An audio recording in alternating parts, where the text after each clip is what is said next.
আসসালামু আলাইকুম সবাইকে। বন্ধুরা, তোমরা সবাই কেমন আছো? আশা করি যে যেখানে আছো ভালো আছো এবং সুস্থ আছো। তো আলহামদুলিল্লাহ আমরা অনেক ভালো আছি। তো সকাল সকাল ভিডিওটা শুরু করছি, কারণ হচ্ছে আজকে রবিবার। আজকে সারাদিন বাড়িতে আছি, বাইরে যাওয়ার চাপ নেই। যেহেতু দুই বাড়িতে কাজকর্ম করতে হয়, তো এই কতদিন থেকে তো মামামের পাপা নেই, তোমরা জানো যারা আমার ডেইলি ব্লগ দেখতেছো। তো অতদিন থেকে আমার শাশুড়ি মায়ের বাড়িতে থাকি। তো আজকে শাশুড়ি মায়ের বাড়ির থেকে ভিডিওটা শুরু করলাম। তো দেখো, এই বাড়ির কাজকর্ম করে তারপরে যাব বাড়িতে। তো শাশুড়ি মায়ের বাড়িতে কিন্তু একদম পুরা লেচু হয়েছে, তোমরা কিন্তু দেখতে পারলে ভিডিও শুরুতেই। আর হচ্ছে এই রুমটায় না আমি ঘুমাই। কে হইতেছে এখানে তোমার? হ্যাঁ, এরম দুষ্টামি করো তুমি? দুষ্টামি করো কিসের জন্য? হাই, এ নামো, আসো নামো। দেখ সকাল সকাল কি অবস্থাটা করতেছে। আয় আসো আম্মা, আসো আসো আসো। আমি গেলাম গে। দাও, দেখো বন্ধুরা কত সুন্দর ফুল ফুটছে। তো এখন দেখতে পাচ্ছ এটা কিন্তু আমার শ্বশুর বাড়ি। আর দেখো মামামের কি বলবে, কিন্তু সকাল সকাল উঠে এই বাড়িতে এসেছে। তো ওই বাড়িতে থাকলেও নিজেরই কাজকর্ম করতে লাগে, বাচ্চাকেও দেখতে লাগে। আর এই বাড়িতে যেহেতু মানুষ আছে তারপরেও কেউ দেখে না, যার যার মতন শেষে রয়েছে। তো দেখো এই যে আমাদের বাড়িটা দেখতে পারলে তোমরা, তো গেট খুললেই আমাদের বাড়িটা। তো যাই হোক, নিজের বাড়ির শান্তি আলাদা।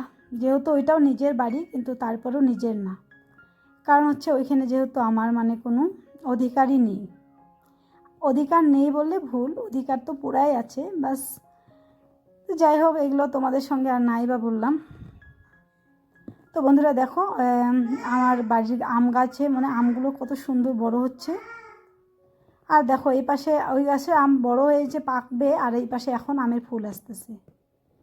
তো এই আম গাছগুলো আমি লাগাইছি। আর হচ্ছে এই আমটা না ওগুলো আম যখন শেষ হয় তারপরে এই আমটা ছোট ছোট হয়ে বাড়তে থাকে আর কি। তো যখন কোনো গাছে আম থাকবে না, তখন আমাদের এই ছোট্ট গাছটার মধ্যে অনেক আম থাকে।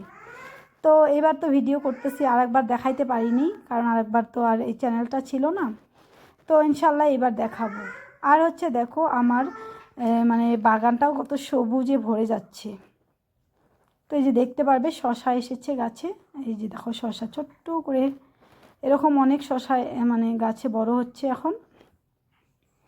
আর বেগুনও ফুল ধরেছে, এই যে দেখো বেগুন গাছটায়।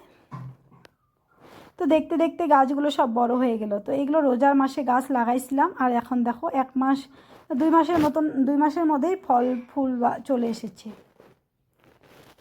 তো এই যে যাই হোক, আমার এই ঘুটুনটাকে নিয়ে এখন কাজকর্ম করতে লাগবে আমার গুটগুটি। তো এখন তো ওই সম্বল। তো যেহেতু মামামের পাপা বাড়িতে নেই, তো এই মেয়েটাকে নিয়েই থাকি। দেখো বন্ধুরা, এই যে স্নেক প্লান্টটা কত সুন্দর করে বড় হচ্ছে। এই স্নেক প্লান্টটা না আমার একটা বোনের বাড়ির থেকে এনেছিলাম। তো একটা পাতা ছিল, শুধু একটা পাতা নিয়ে এসে লাগাইছিলাম, আর অত বড় হয়েছে।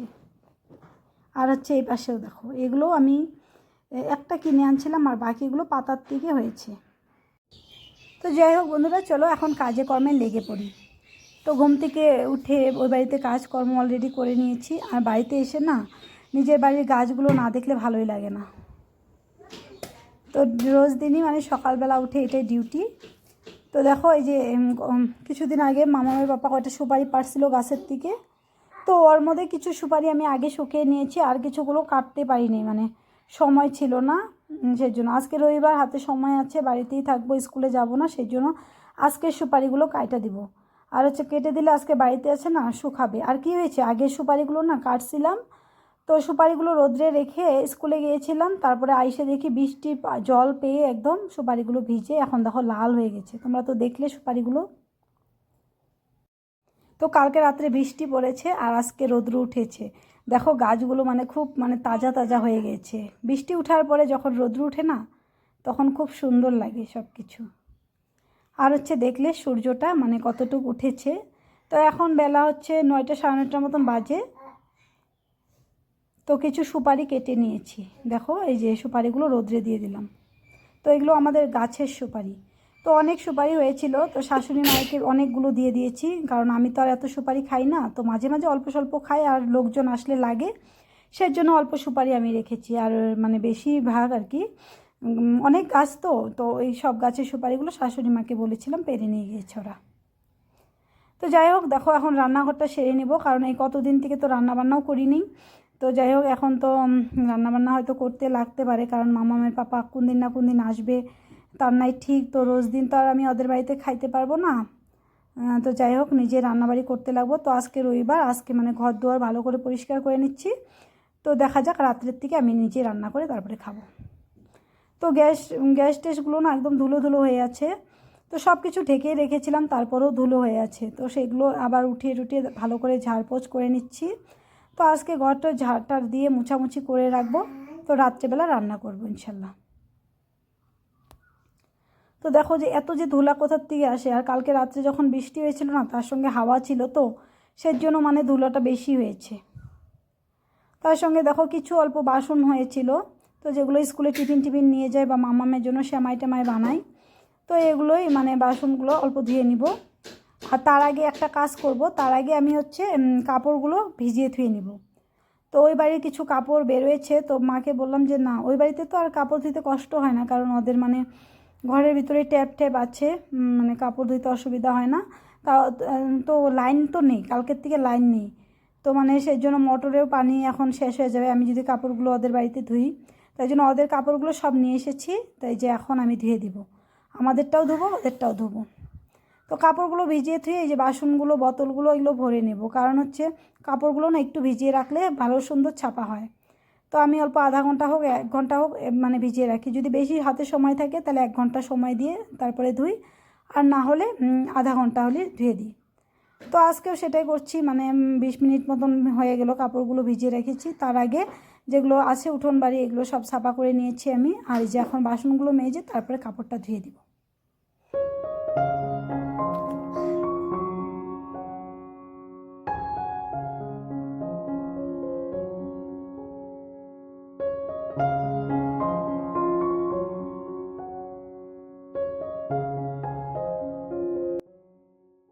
তো কালকে কালকে ভিডিওতে এক অপু আমাকে বলেছো, তো অপু তুমি কি জব করো?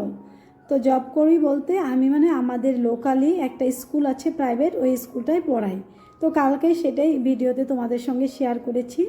তো যাই হোক, এই অপুটা আরও অপুরা আছে, বাংলাদেশের অপুরাও আছে, আরও জানি না কোথার কোথার থেকে অপুরা আমাকে খুব সুন্দর সুন্দর মেসেজ করে কমেন্ট করে, ভালো লাগে। কিন্তু অপু তোমাদের জন্য অনেক অনেক দোয়া রইল, কারণ তোমাদেরকে তো আর কিছু দিতে পারবো না, আর আছেই বা কি দিবই বা কি, কিন্তু যেটা হচ্ছে সব থেকে মূল্যবান জিনিস সেটা হচ্ছে দোয়া।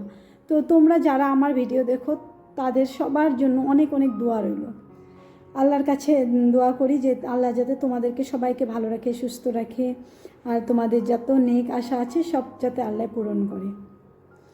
তো যাই হোক, দেখো মামামের পাপা কিছুদিন থেকে বাইরে রয়েছে, কারণ হচ্ছে তো কী আর বলবো তোমাদের সঙ্গে, মানে নতুন নতুন ভিডিও করছি, তো আস্তে আস্তে করে সবই বলা হচ্ছে।